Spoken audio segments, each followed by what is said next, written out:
I'm what's called a spacecraft thermal engineer.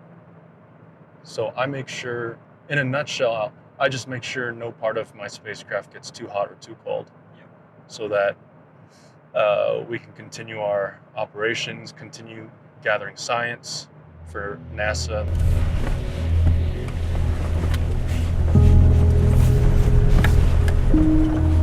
I work in space exploration.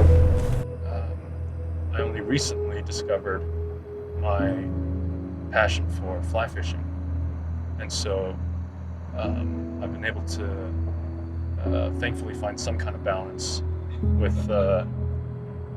high tech stuff during the week, and then just being immersed in nature when I'm not at work.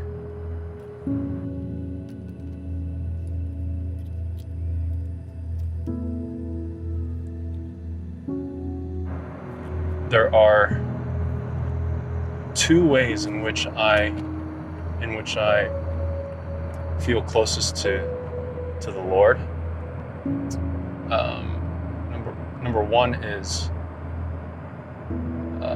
when we do or discover something new out in deep space, and number two is when I'm fly fishing.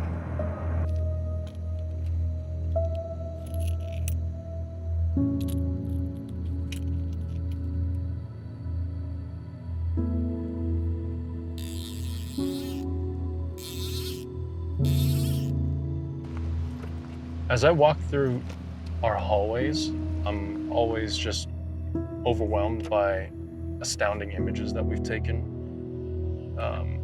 And never once has it led to the conclusion, therefore God is not real. And if anything, it's supplemented my faith.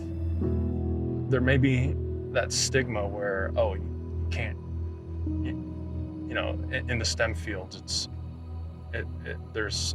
there must be so few Christians.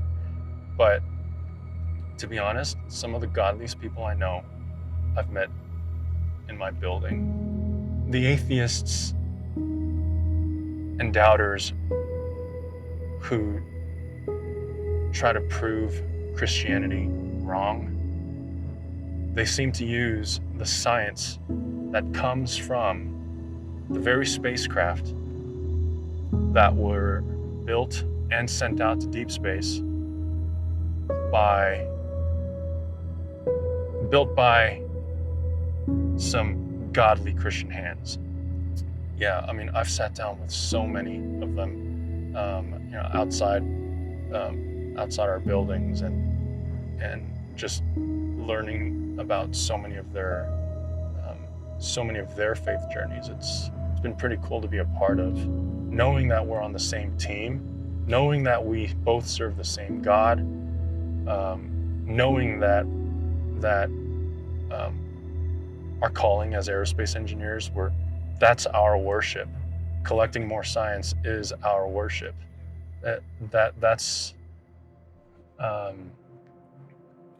That's our obedience, from a macro sense, I guess, if you will. We live on a small planet that orbits around a small to average star, which is part of a very average cluster of stars, which is on the outer reaches of a very average galaxy, which is part of a very average cluster of galaxies. And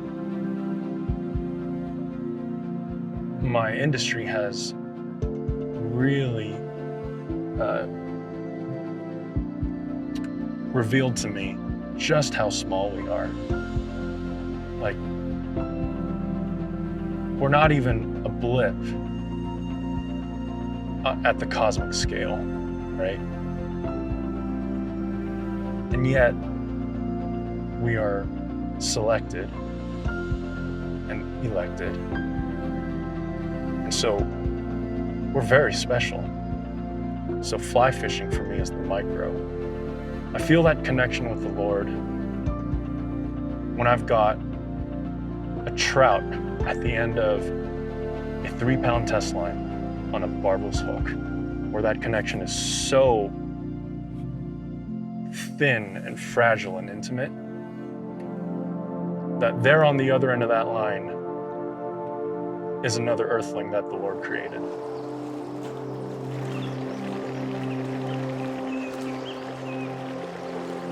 Experiencing God in nature.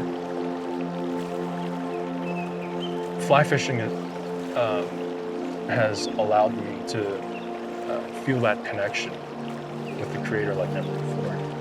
At work, I get to experience God, at the cosmic scale.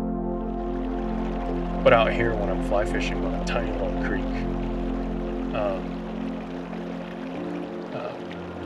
I get to experience God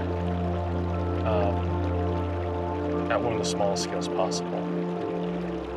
The amount of doors that fly fishing opened for me at work, just as an icebreaker, just getting to talk with so many brilliant people, and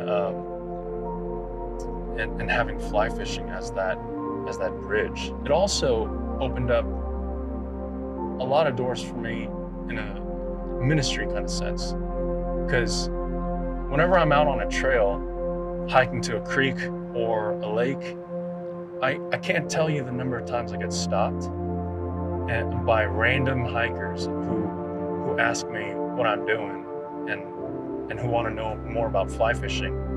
And then it easily transitions into, okay, so what do you do and what do you do on the weekends? And that gets into talking about church and Christ, and so yeah, fly fishing has really opened all kinds of doors for me, both at work, out on the trails, professionally, ministerially. Is that a word? If you haven't already, try to seek Him in the quiet places, away from the noise. Whether it's in your room or somewhere in the middle of the mountains, it's those places where I find meditating on what the Lord has promised to be so much more effective when I'm in those quiet places.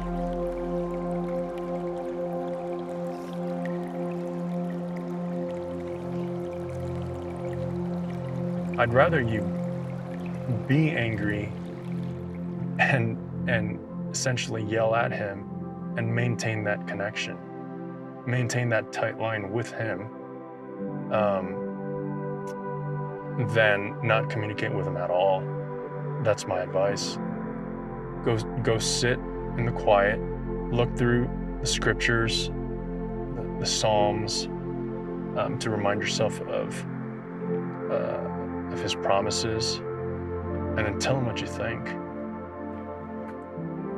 Tell Him what you think about Him, even if it's not pretty, because at least